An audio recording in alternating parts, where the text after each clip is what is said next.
Hello, and welcome to Reawaken the Dream, a course for the writer mom or anyone who has a busy and hectic life and you find you have to write in fragments of time if you're going to get to write at all. This is the course that gives you two powerful tools that will let you write even when you only have fragments of time. We're already in lesson 6, where we're coming to introduce our first character trait. In part 1 of the course, we introduced the note box, and we learned how we can use file cards to track our writing, and so that we never lose any of the fragments of our writing, even if they're in lots of scattered pieces. We called that the power of connecting threads. And now we're into part 2 of the course, the meat of the course, where we learn a very practical tool that deals with the other problem that you have if you only have a limited fragment amount of time in which to write. And that's the question of, how do you get your emotions back at the state where they were when you were last writing so that you can be into your writing? If it's going to take you 10 minutes to get your emotions back going and you only have 15 minutes to write, well, that's not going to be very productive at all. So we need a superpower. We need the power of living characters. And last week, we had the philosophical introduction to this power. We talked about how we could reliably, consistently, total guarantee, produce a consistent emotional response with a single word. And I gave you a funny example. Do you want to take the DOG for a WALK?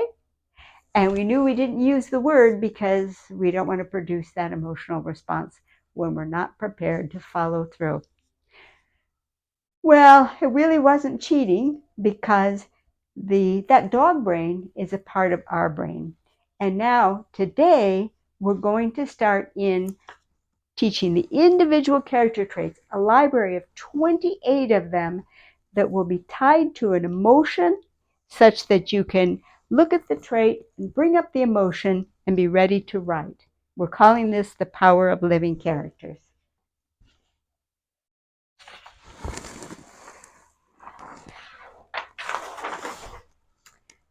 We're going to start with an overview of how the lesson will work.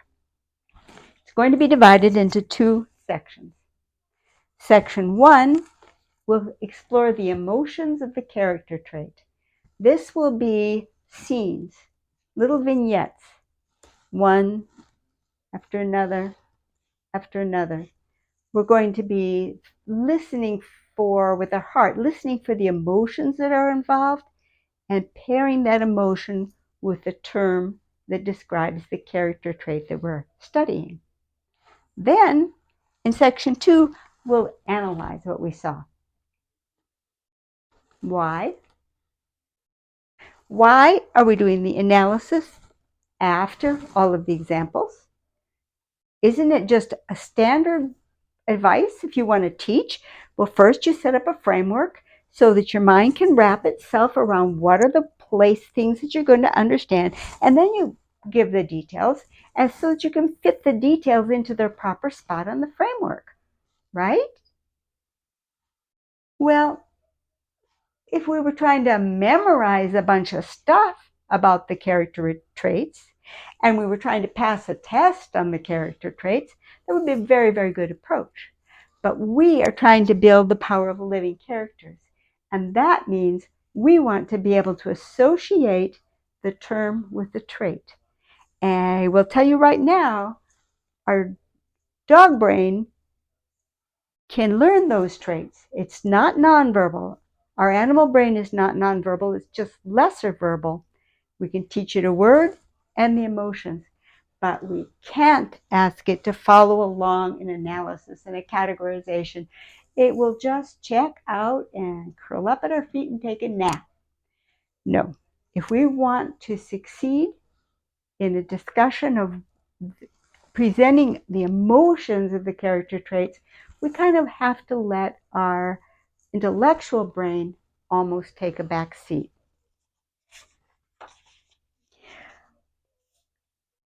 But before we dive into all of these emotions, I need to make an important disclaimer. We are going to study emotions. We're going to spend time holding them in our hands, feeling them in our hearts. There's a risk involved in that, and the risk is that it could bring something up for you that's hard to take, that triggers something serious in your history or background memories. And I need to warn you, I am not a psychologist. I have no credentials in that field. If you participate in this, you have to be knowing that you're doing it at your own risk. So please, please, please be aware of that. I'm not even a self-help guru, but I have no hesitancy to play self-help guru, but I'm not going to play psychologist.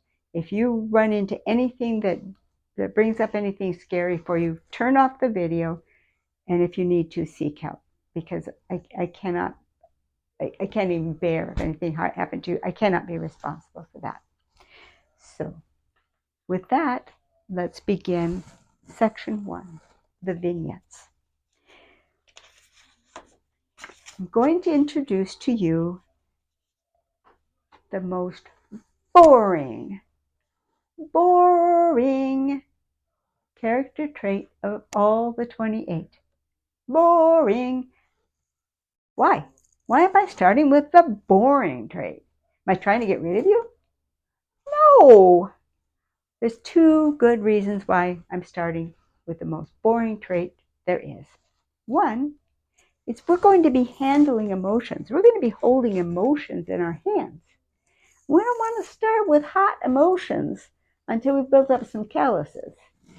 So we're going to start with an emotion that isn't likely to bring up a lot of scary thoughts and feelings. The other reason is kind of evidential. I am kind of taking up a challenge here. If I can prove to you that powerful emotions, even story-driving emotions, can be derived out of the most boring of all of the character traits, then you'll know how powerful this system is, because all the other traits are less boring than this one. So, are we ready? Okay, put on your seatbelts. Are you ready? Orderliness. Stop and encounter that term. Orderliness. Try to let your thought brain take a back seat. Just hear the word and see if it brings up any feelings for you. Orderliness.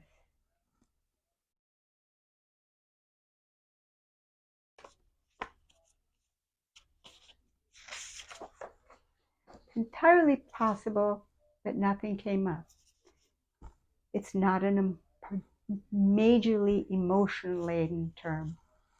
Orderliness has to do with one's personal spaces, one's grooming, clean clothes, anything in life that needs a little bit of order to it. It's not a particularly emotionally charged character trait, but I'll see if I can bring up some vignettes that will help you sense that there are actually some deep emotions connected to orderliness. The scene is a daycare center for homeless people. There's a man admiring his reflection in a mirror, looking very astounded, while all of the patrons clap. He's just gotten a haircut. Our volunteer hairdresser beckons another man into the chair. And as he sits down, the locks, the old, the overgrown, begin to fall to the floor.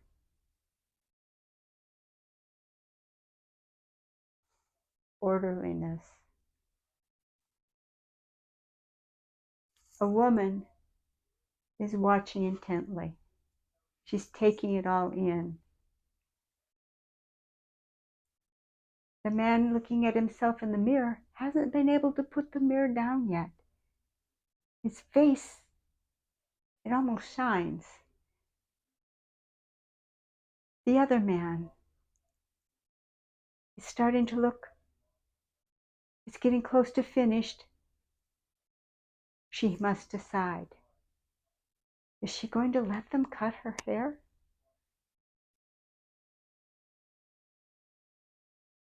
A tear slips down her cheek.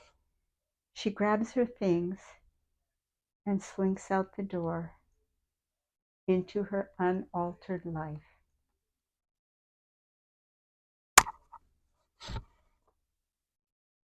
Orderliness.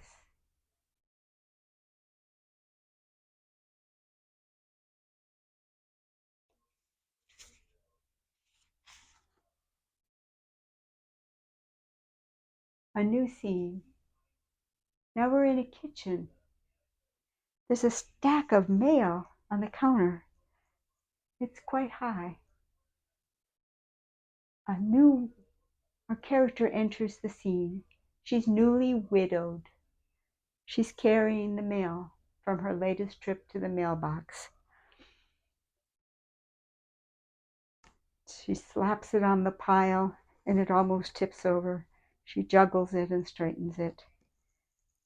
And she stares at the pile. Frozen. She knows she can't ignore the pile forever. It's growing. She has to face it. But she knows she's going to encounter those hospital bills. They're going to be in that stack. And when she finds them, they're going to slap her in her face with her impending financial disaster and tear at the wound of her loss. And so she's frozen. She's frozen. She cannot make up her mind what to do.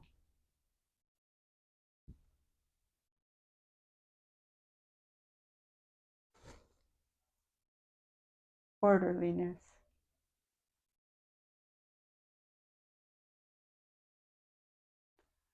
Another scene. It's a kitchen too. It's a different house. There's a stack of mail there as well. But now it's a young mother. They've been in their new house for 6 months, and she's staring at her stack of mail.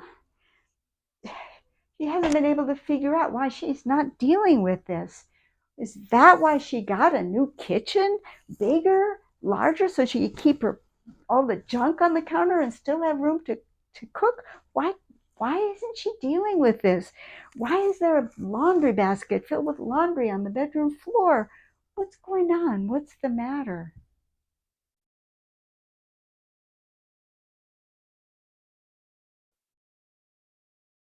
Orderliness.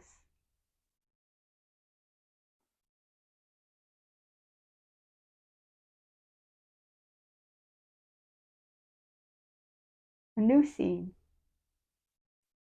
It's also a kitchen, a busy kitchen. In the kitchen, we see a teenage boy slink through the kitchen with a grumpy look on his face, marching through the kitchen. His mother calls after them, "Did you lock the deadbolt?" "Yes." He drawls out and stomps up the stairs. Boom, boom, boom, boom.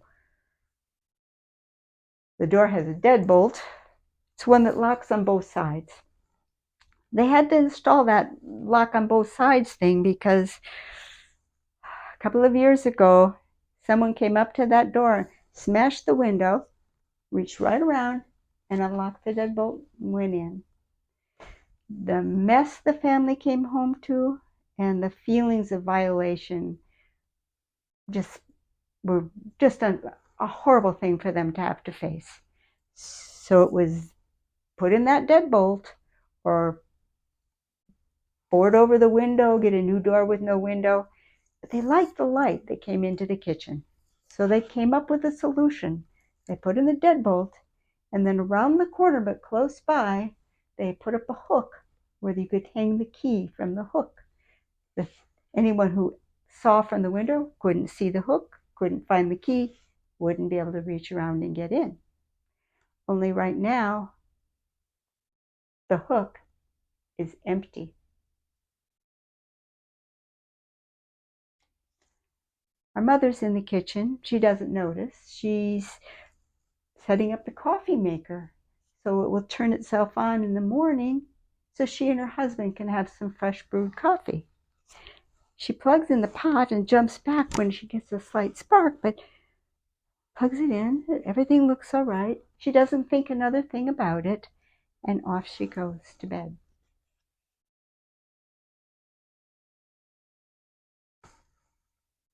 Orderliness. Meantime, the teenage boy discovers he's got the key in his pocket. He pulls it out and he looks at it. Ugh! Ugh! Is he going to go back down the stairs and hang it up? He doesn't want to. He hates how his mom nagged him. But then he remembers how they all felt when the house was broken into and how everybody supported each other, and doggone it, he marches downstairs and he hangs the key back up on the hook. And he glances around and he notices there's a little curl of gray smoke coming up from the coffee maker. It's not supposed to be on, and that smell isn't coffee.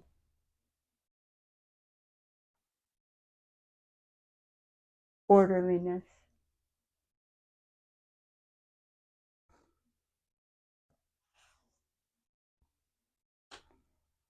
The scene changes and we're back with our new widow. This time, she's not just looking at the stack of mail on the counter, she's looking around the room with toys, places, stuff all out of place everywhere. Her normally tidy house has just fallen into chaos with all of the trips back and forth to the hospital. She hasn't been able to deal with this, and now the kids, they're with her mom. She's got their mom's going to take them so she can deal with the mess, so that she can put some order back into the house, so that when the kids come back home, it'll feel as much like a home as it can possibly feel without their father. But she stares at that stack of mail and just sinks down into a puddle on the floor and has a good cry. When she's done crying, she reaches in her pocket and pulls out a soggy tissue and dries her eyes, blows her nose, and stands up. She puts on the kettle and starts brewing some tea. She finds 3 baskets, clears the space on the kitchen table, and lines them up. Her tea finishes brewing. She carries it over to the table. She goes to the counter, grabs an armful of mail, sets it down on the table, and sits down in front of it. Orderliness.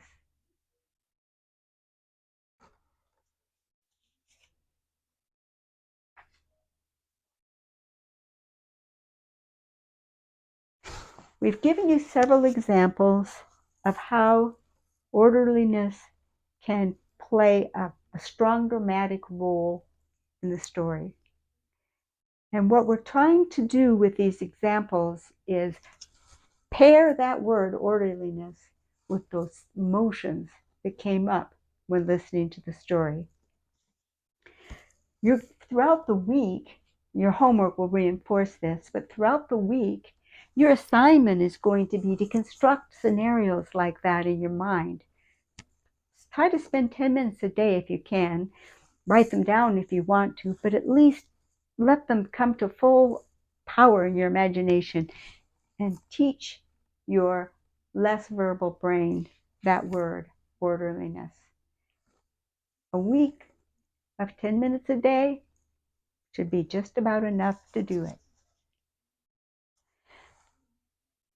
So that's section 1. Now, let's put a different hat, get back to our thought brains, and we'll take a look at the analysis of this, of orderliness.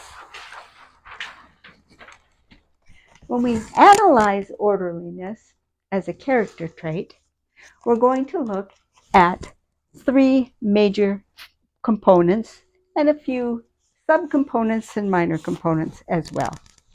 We're going to look at the source. What we saw this struggle going on, we saw it happening in people's lives, in people's situations. What's the source of that struggle? What's the source of those emotions? We'll look at the triad of emotions, the emotions of the struggle itself, the emotions of loss or defeat, the emotions of victory. We'll see how all 3 emotions can be found in that scene. And then, this is our big job, then we're going to look at the manner in which we can moderate the struggle of these emotions. We're going to look at scale, awareness, and agency. And we'll see what those 3 terms mean. And then we're going to explore another interesting dimension of orderliness, which is the balance between chaos and rigidity. So that's our plan. So we're really going to be focusing right here for a good bit of our lesson. First question is, what is the source of all that struggle with orderliness? Didn't we say that these character traits all had their struggle originating in the lower parts of the brain? But isn't orderliness all about sorting things and thinking them through and placing them in their proper sequence? Isn't all of that very thought brain, very frontal cortex, very human only? How could the source be in the lower animal brain? And the answer is rather simple. The source of the emotions of orderliness have nothing to do with sorting or classifying. The emotions of orderliness have to do with an awareness that something is out of place in the environment. That is a survival characteristic. And let me give you an example. A lizard, remember a lizard brain, the lowest level, is sunning himself quite contentedly, and all of a sudden, the sun goes away. Oh, where did the sun go? He looks up. Ah, the sun went behind a cloud. Phew. He relaxes. No problem. Or maybe he looks up and he sees a large creature approaching. Thump, thump, thump, thump. He scurries away. He might get stepped on. Worse, he might get eaten. Eek!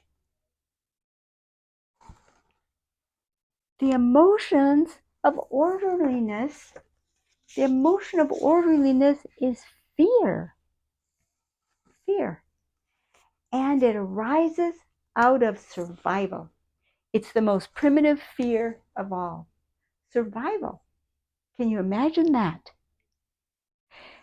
Once we understand that, all of the rest of it starts to take shape. When we revisit in our minds some of the scenarios we've gone through, we'll actually be able to sense that fear is present. Certainly, we could even name the fear for our new widow. She was afraid of those bills. She was afraid of how they would make her feel. She was afraid of her inability to pay them. Fear.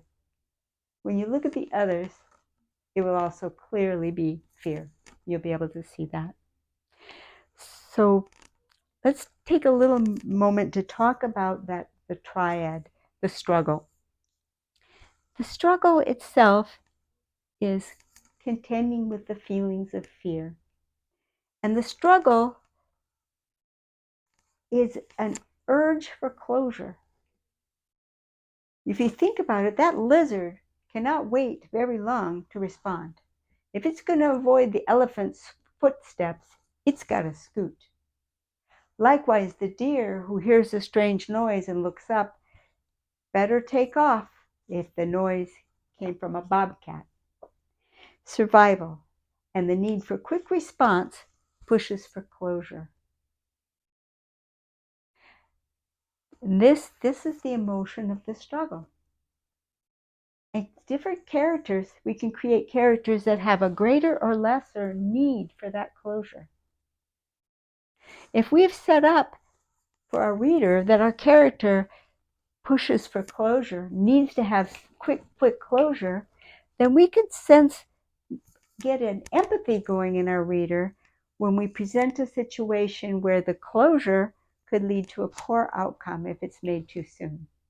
And our reader will feel that and react to that because these character traits are intrinsic to all of us. All we have to do is set up the scene and our reader will catch the emotion. We're training our less verbal side to respond to the cue. They won't respond to the cue, but they'll surely respond to the scene because the emotions are a part of all of us. The emotions of loss. The emotions of loss are sad. They're emotions of loss of power, loss of self-mastery, loss of a sense of order in the world. They're tragic, a very sad, tragic loss.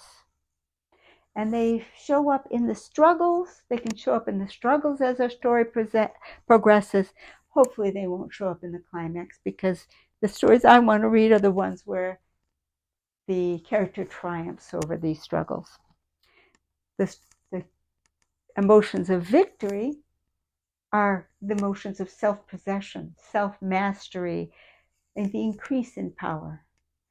Funny thing about the emotions of victory, we don't get to spend very much time with them in our books, because in our novels, because I guess there's an old rule that when all the conflicts of a story have been resolved, the story is over. So the emotions of victory only last for a page. But we can reflect on them in our hearts as long as we want, and we can, here I'm going to be the amateur personal growth guru, we can set up little victories for ourselves in orderliness and savor those emotions of victory. So now that we know how the basic emotions work, let's take a look at what moderates the struggle of orderliness. We're going to see 3 factors that affect the struggle. One is the scale. The scale has to do with what's at stake. We began with scenes where it felt like the weight of the world was attached to the orderliness. And we start out with very, very strong, dramatic factors because we want to be sure we can feel that emotion. And when the scale is intense and there's much at stake, much on the line, we can feel those emotions pretty clearly. As the week goes by and we practice our homework assignments, we're going to be practicing setting up scenarios where the scale is lower and lower, lower, to where the scale is very, very, very weak. What we'll discover is that the same triad of emotions, exact same triad of emotions, is present all the way down to the lowest scale. And that, when we can come up with a scenario with a low scale and still feel those emotions, now we've married that trait. We have the power of living characters where that trait is concerned. The next moderator is awareness. That has to do with, more than anything, has to do with habits. In the scenarios that we have discussed, all of our actors were very keenly aware that they had a choice to face. They had a choice to make. They had a struggle in front of them. They were very conscious of that. But there are situations where our character might so habitually ignore orderliness that he can walk into the room, and if he's a teenager, he can throw his books on the floor, his jacket on the table, his homework assignment this place, that place, walk through the room, and never have any awareness of a struggle for orderliness. Don't we know? Can go on the other side as well. We could have a person who's just naturally tidy. Oh, we all know her. She's her house is always clean. You can bop in on spur of the moment, nothing's out of place. She just naturally puts things away. She fixes you a dessert, and when she says, she just rinses the plate and they pop into the dishwasher. She doesn't have to think about it at all. Her hair is always tidy. She's just normally, naturally, habitually orderly.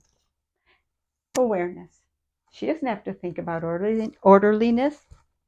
It's not really in her awareness.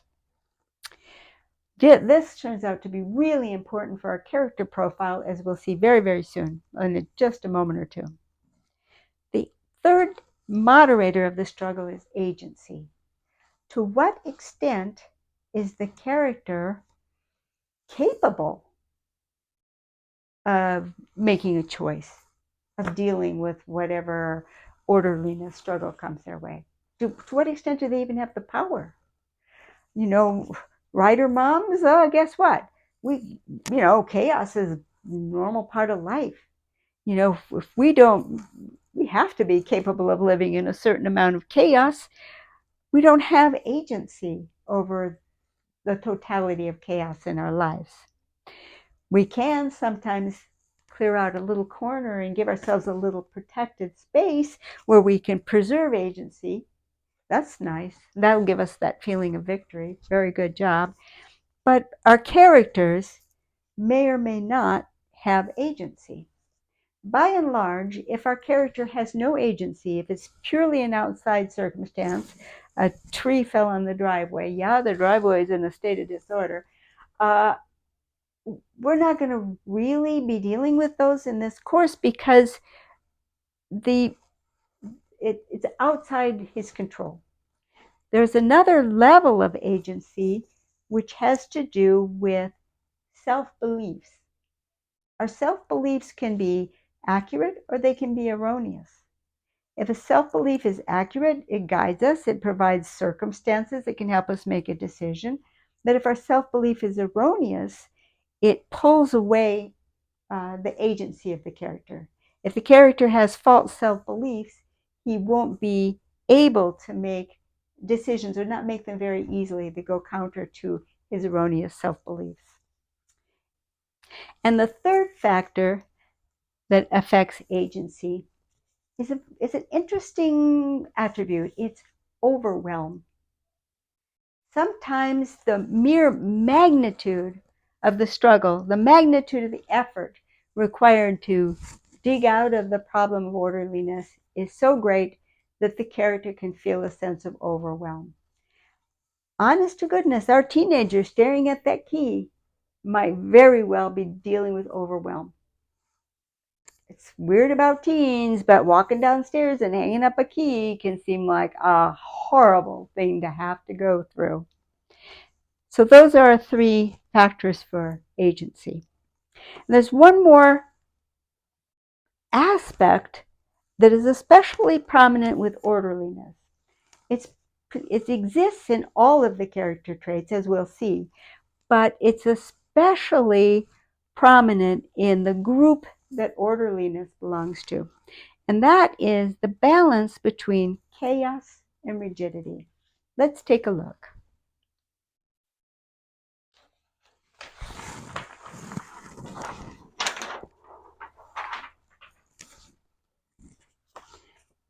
Orderliness belongs to a group of character traits called the balance group. And the interesting thing about the balance group that we can explore right now is the very word balance.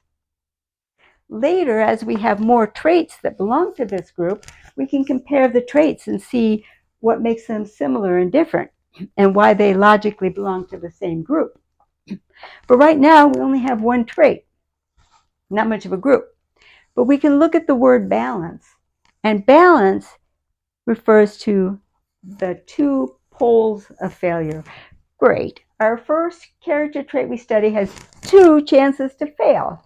Well, boy, one is the one that we studied. All of our examples had to do with chaos. Our, our character had to deal with chaos, had to confront chaos, and loss increased chaos.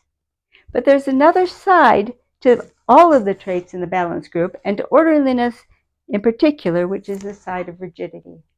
Rigidity comes in when the character is inappropriately orderly, when something far more important is going on, and yet the character feels that they must tend to orderliness as the highest priority, an inappropriate priority.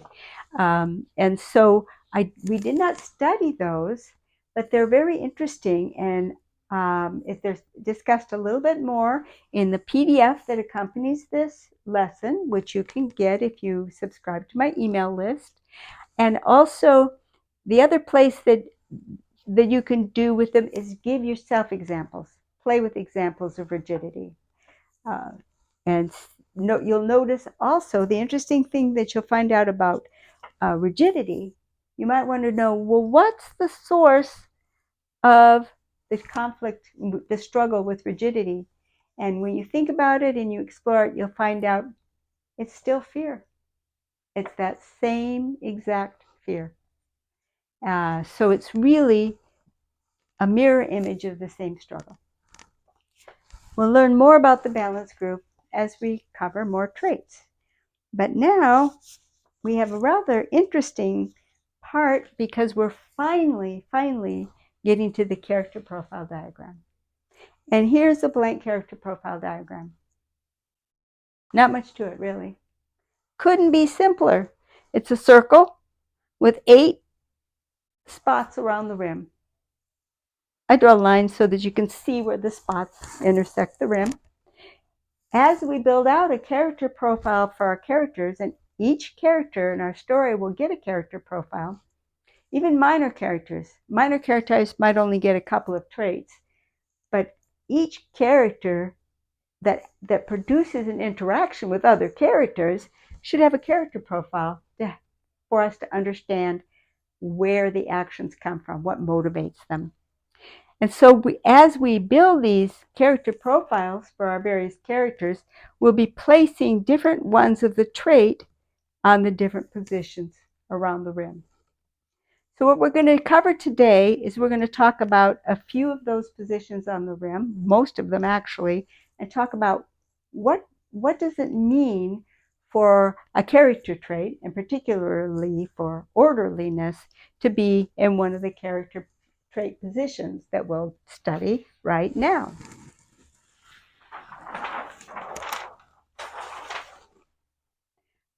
Here's our diagram again. I've highlighted some of the lines so that they're easier to see, and I've put letter designations on some of the points so that we can talk about them more easily. But basically, you can see this is still basically just our character profile diagram. We don't need the colors when we're creating them for our characters. This is just for explanation. The positions on the character profile diagram have everything to do with this factor awareness that we mentioned very briefly, the degree to which our character is aware of the existence of a struggle. All of the character trait stories around orderliness that we went through today show the character traits lying along this central area. We might call it the zone of awareness. It's the place where the character is very consciously aware that orderliness is at stake and there's a struggle at hand. So these two positions, A and B, I've named them the rudder traits because these choices that the character makes guides the future events. I mean, heaven forbid if our teenage boy hadn't taken the key back down to the kitchen, who knows what might have happened. I don't even want to think about it. So because those things drive and direct and change the directions of the story, I call those the rudder traits. Next, we'll look at the two blue lines that intersect the rim at points C and D. These traits, when we place the traits in position C and D, it's like that super organized friend of ours who just doesn't really have to think much about orderliness. She's just got it. Orderliness is just in her DNA, and well, she's just always orderly. What do you know? C and D. For her, these traits are an anchor. So I call them the anchor traits. Now, when you think about anchor, there's some pluses and minuses with an anchor. For the most part, an anchor is very beneficial. It keeps the boat from moving around. It adds stability. It protects. It's protective. If we talk about what our lives are anchored on, it gives us a solid basis.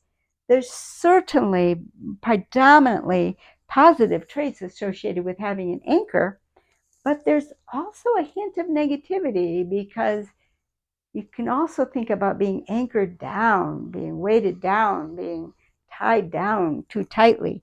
So that's where the rigidity comes in. And in fact, we'll find that if our character is suffering from rigidity, we'll probably see that the traits are in position C and D.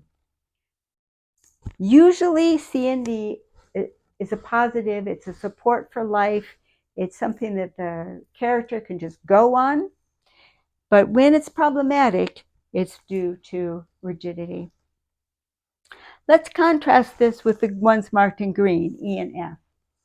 These are the character traits where the teenage boy goes through the house, throws things one place, the next place, the next place, and marches up to his room with no idea of the chaos he's left behind. Those traits I call the wing traits because they lead to being pretty flighty. And generally, we'll find that when our character is troubled, when we're building a character and there's problems in the story, the problems are probably going to arise out of character traits in these two positions, the wing positions. But just as our anchor traits, usually positive, could have some negatives, our wing traits, often chaotic and problematic, can also have some positives. They can be the source of creativity, the source of genius even. So in general, if a character is off listening to its own drummer, accomplishing something wonderful, oblivious to the world, we're probably also dealing with traits up here in the wing traits. The duality exists. Generally, the duality is problematic for our stories. Sometimes it can even be inspirational in our stories. So those are the limits of what we're going to cover in the character diagram at the moment, our character profile diagram. The way it's going to function for us is when we place, say we've got orderliness in one of these two positions, and we see our character walk into the room with a stack of mail in her hands, what is she going to do with the mail? We have no idea. It's in the awareness group. If the traits are down here and we see our character walk into the room with the mail, she's probably going to deal with it appropriately right then and there. If the character traits are up here, she'll probably just fling it and go on. So we can use these character traits, and we're going to have 28 character traits to choose from. We'll pretty much limit ourselves to 8 per character, but there's some flexibility in that. And what we'll see is that glancing at this diagram and thinking of the circumstance will enable us to connect right away with what our character is going to do. And because we're consistently going back to this diagram, we have it out in front of us whenever we're writing that character in a scene, we can count on consistency, even if we have to write in isolated fragments of time. Exactly. That's why we'll have the power of living characters brought to us by our character diagram. So what lesson would be complete without directory cards? Well, I think you know how to build them. They are in the PDF. Sign up for the email list if you haven't done that already, and you'll get the PDF uh, for this lesson. And new with this lesson, as of the publication of this lesson, I'm going to be putting links to the prior, all existing show notes, all the existing PDF files in every email in the sequence. So if you signed up last week and you only have just gotten the 3 previews and now you've got lesson 1 and here you are watching lesson 6, don't worry. Next email, you'll get links to all of the back PDFs and you can fill up your resources with all of the back ones. So because it's going to be very easy for you to get that PDF and you know how to build directory cards, just check the PDF and that's where you'll see the new note cards to cover orderliness, the balance group, and the start of the character profile. So we'll see you again next week where we'll bring in another character trait. The fun thing about having 2 character traits is you get to bounce them off of one another. That's to get a little bit more fun. And it only gets more and more and more and more fun as our library of character traits grows. So see you next week. And remember, I'm Kathleen Spracklin, caregiver to the Writer Moms. Let me know and by email if you have any questions for me or any concerns. I'd love to hear from you. Thanks. Bye-bye.